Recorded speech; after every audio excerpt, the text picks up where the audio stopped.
নমস্কার বন্ধুরা, আমি রিঙ্কু। আমার একটি নতুন ভিডিওতে আপনাদের সবাইকে স্বাগত জানাই। প্রথমেই বলি, আপনারা দেখেই বুঝতে পারছেন যে আমি আজকে কি নিয়ে কথা বলবো। একদম ঠিক ধরেছেন, ডিমের চপ বা এগ টেবিল, যেটা বলে আমরা কমফোর্টেবল। তবে এটা আমার প্রথম রেসিপি, ডিমের টেবিলটা প্রথম রেসিপি করছি, তো তোমাদের সবার সাথে আমি এটা শেয়ার করছি। তো আমি সবার প্রথমে ডিমটাকে ভালো করে সেদ্ধ করে নিয়েছি। সেদ্ধ করে খোসা ছাড়িয়ে এরকম সুতোর মাধ্যমে দুখণ্ড করে নিয়েছি, কারণ সুতোটাই খুব ভালো এর কুসুমটা বের করে দেয় না। বাট আমরা যদি ছুরি দিয়ে বা কিছু দিয়ে কাটি, তো সেক্ষেত্রে কুসুম কিন্তু বেরিয়ে যাওয়ার চান্সেস খুব বেশি থাকে। আর পাশে আমি আবার আলুগুলোকে সেদ্ধ করে নিয়েছি। আলু সেদ্ধ করার সঙ্গে সঙ্গে আমি একটু নুন দিয়ে দিয়েছিলাম গরম জলে, যাতে ভালো করে আলুর মধ্যে নুনটা ঢুকে যায়। এবং আলুটাকে ঠান্ডা করে নিয়ে আমি সেটাকে ম্যাশ করে নিচ্ছি হাত দিয়ে, কারণ আমরা বাঙালি, আমরা হাত দিয়ে না করলে আমাদের ঠিক পোষায় না, সবাই আমরা জানি এটা। তো আমি ভালো করে আলুটাকে ম্যাশ করে রেখে দিয়েছি সাইডে। এবং দেখতে হবে আলুর ভেতরে যেন শক্ত কোনো দানা না থাকে, সেটা কিন্তু মাথায় রাখতে হবে। তারপরে আমি পেঁয়াজ কুচি, লঙ্কা কুচি, আদা কুচি, রসুন কুচি এবং সবশেষে ধনেপাতা কুচি আমি করে একটা প্লেটে রেখে দিয়েছি সাজিয়ে। এগুলো আপনারা কোয়ান্টিটি আপনাদের আন্দাজ মতনই কিন্তু করতে হবে। আমি আন্দাজ মতন করে নিয়েছি।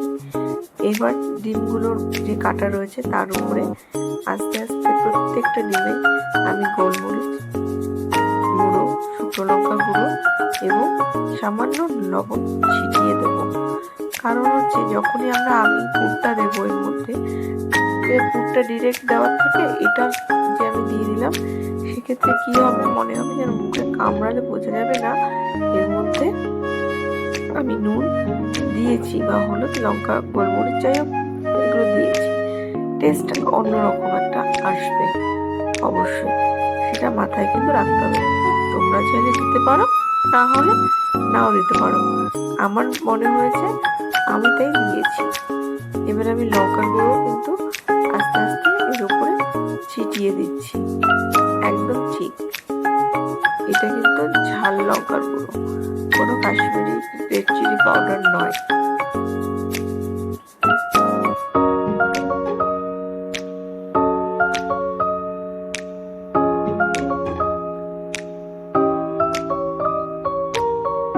আমার মোটামুটি সব হয়ে গেছে। চলো এবার আমরা ড্রাই মশলাটা করে নিই।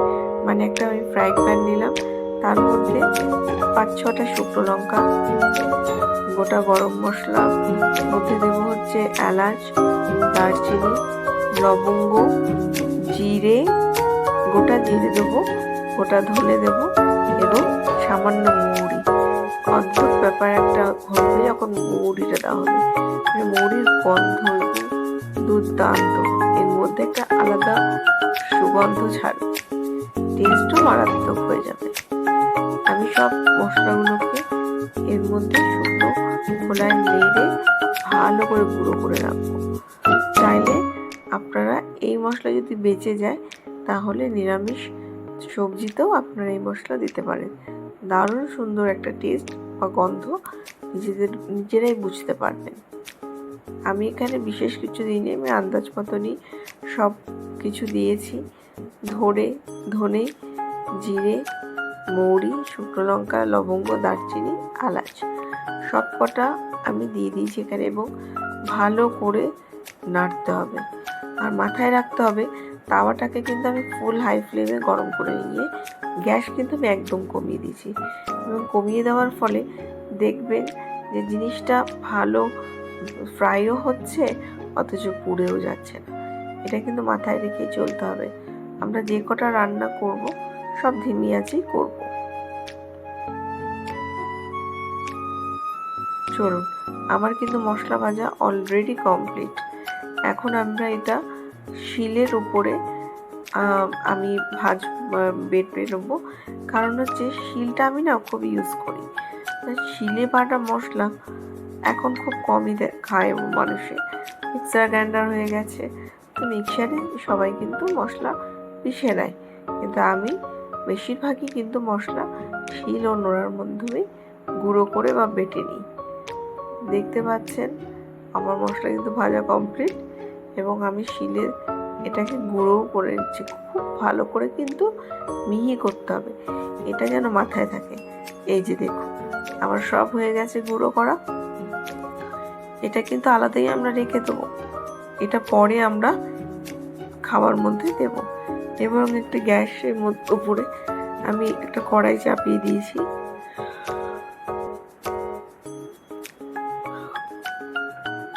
কড়াইটাকে ভালো করে হাই ফ্লেমে গরম করতে হবে, করে গ্যাসটাকে যথারীতি আবার আগের মতন কমিয়ে দিয়ে কড়াইয়ের মধ্যে সাদা তেল আন্দাজ মতো দিয়ে দিতে হবে।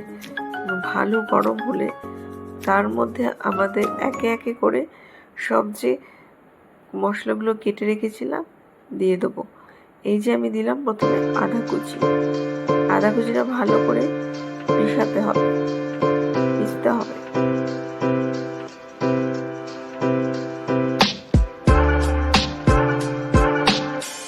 একটু নাড়িয়ে নিলাম, নিয়ে তার মধ্যে রসুন কুচি দিয়ে দিলাম।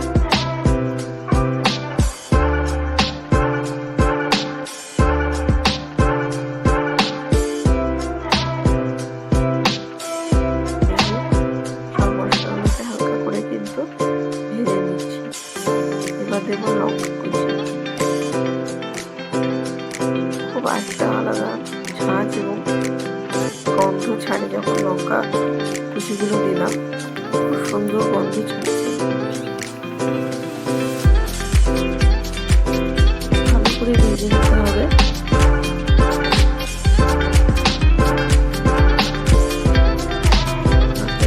সবসময় রাখতে হবে, এটা পুড়িয়ে না যায় জিনিসটা।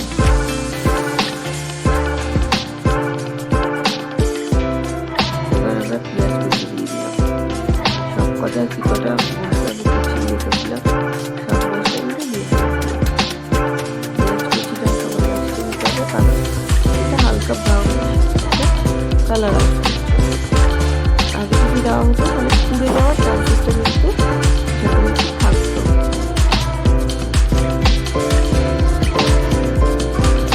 ভালো করে নাড়াচাড়া করে জিনিসটা ভালো করে ভাজতে হবে।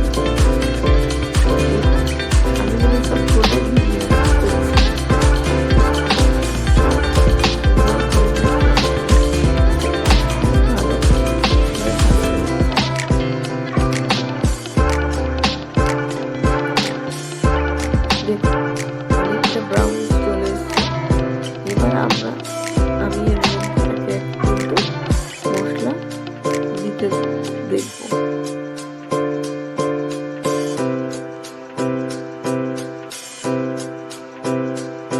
আমি এর উপরে দিয়ে দেবো হলুদ গুঁড়ো, সবটাই কিন্তু আন্দাজ করে দিতে হবে।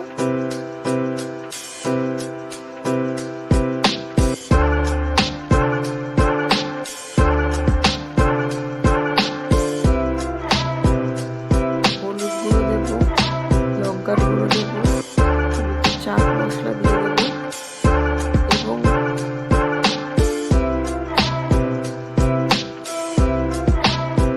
এর মধ্যে একটু জিরে গুঁড়ো দিতে হবে। ধনে গুঁড়ো জিরে গুঁড়ো দুটোই লাগবে।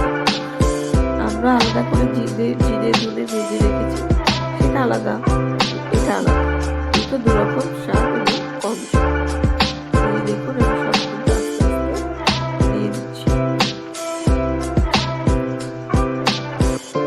দিয়ে মশলাটাকে ভালো করে মাখিয়ে নেবো পেঁয়াজের সাথে, কারণ এটা না হলে আলুটা ঠিক বুঝবে না এর সাথে।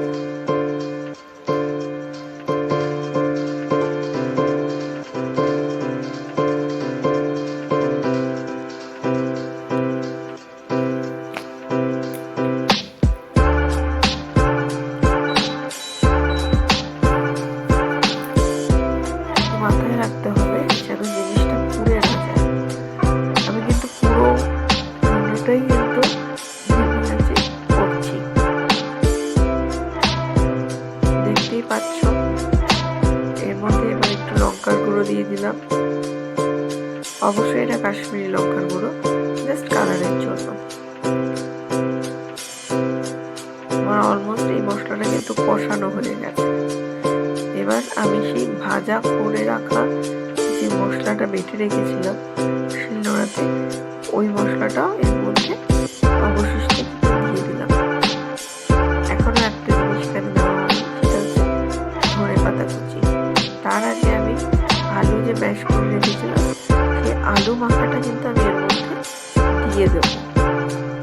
খুব ভালো করে কিন্তু মশলাটা কষাতে হবে আলুর সাথে, যাতে খুব ভালো করে মিক্সড হয়ে যায়।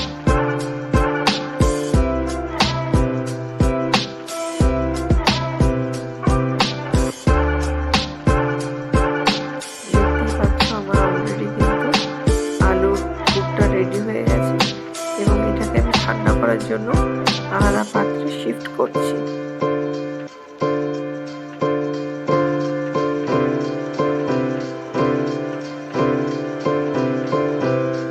ঠান্ডা না করলে আবার ঠিক ধরতে পারবো না আমি, ওই জন্য ছড়িয়ে ছড়িয়ে দিলাম।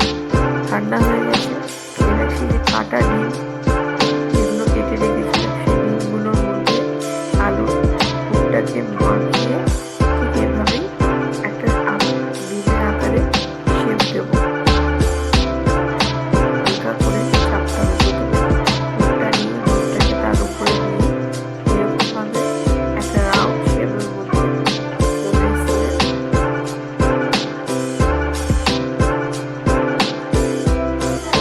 এবং সেটা কিন্তু পরপর সবকটা ডিমের মধ্যে করে নেব। পুরো ব্যাপারটা কিন্তু দেখতে ডিমের মতনই হবে। ওই জন্য আমরা ডিমের চপ বা ডিমের ভেজে কিন্তু বলে থাকি। জিনিসটা খুব সুন্দর হচ্ছে, তোমরা সব দেখতেই পাচ্ছ। এবং পাশে আমি একটু কর্নফ্লাওয়ার, নুন, গোলমরিচ দিয়ে গুলে রেখেছি এবং ব্রেড ক্রাম্ব দিয়েছি, মানে বিস্কুটের গুঁড়ো। প্রথমে আমি এটাকে ওই যে হ্যাঁ একদম, এর মধ্যে যদি ডিমও দিতে পারো তাহলেও কোনো অসুবিধা নেই। তবে আমি ডিম দিয়ে করছি। জলের মধ্যে চুবিয়ে নিয়ে উঠিয়ে আস্তে করে ব্রেড ক্রাম্বে ভালো করে জিনিসটাকে মাখাতে হবে, মানে দেখতে হবে খুলে না যায়।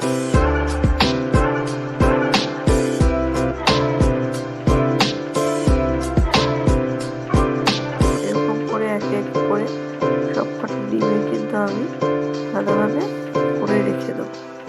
তোমরা চাইলে এরকমভাবে মাখিয়েও কিন্তু ফ্রিজে রাখতে পারো, তবে হ্যাঁ এয়ারটাইট কন্টেনারে যেন রাখা হয়, এটা মাথায় রাখতে হবে। তারপর যখন খিদে পাবে বিকেলবেলা তখন ভেজে দেবে।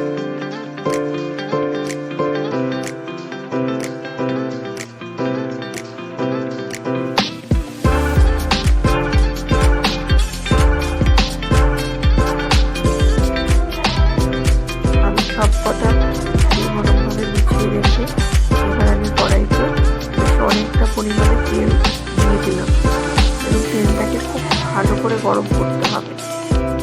গরম করে নিলাম, নিয়ে এবার এক এক করে ওর মধ্যে ডিমের টেবিল আমি ছেড়ে দেবো, বা ডিমের চপ বলতে পারো। খুব সুন্দর করে ছেড়ে দিলাম।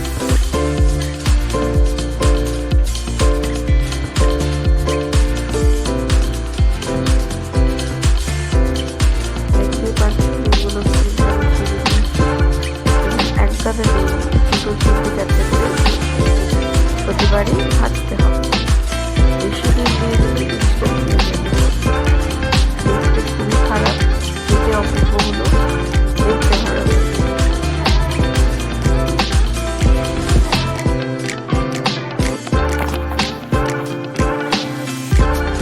আমার অলরেডি কিন্তু ডিমের টেবিল কিন্তু ভাজা হয়ে গেছে। এবার এক এক করে আমি এটাকে তুলে নেব। দেখতে হবে কিন্তু ধিমি আছে, এটাকে ভাজতে হবে।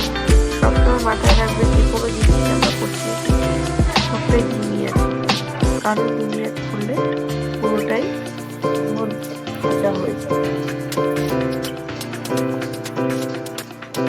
ভাজা হয়ে গেছে জিলিপি। এটা যদি একটু ভেঙে গেছে, কিন্তু বাদ বাকিগুলো সব পারফেক্ট হয়েছে। আমি এবার এটাকে সাজিয়ে নেবো একটা প্লেটে। তোমরা চাইলে শসাও দিতে পারো। আমি প্লেন কিচ্ছু না, পেঁয়াজ কুচি আর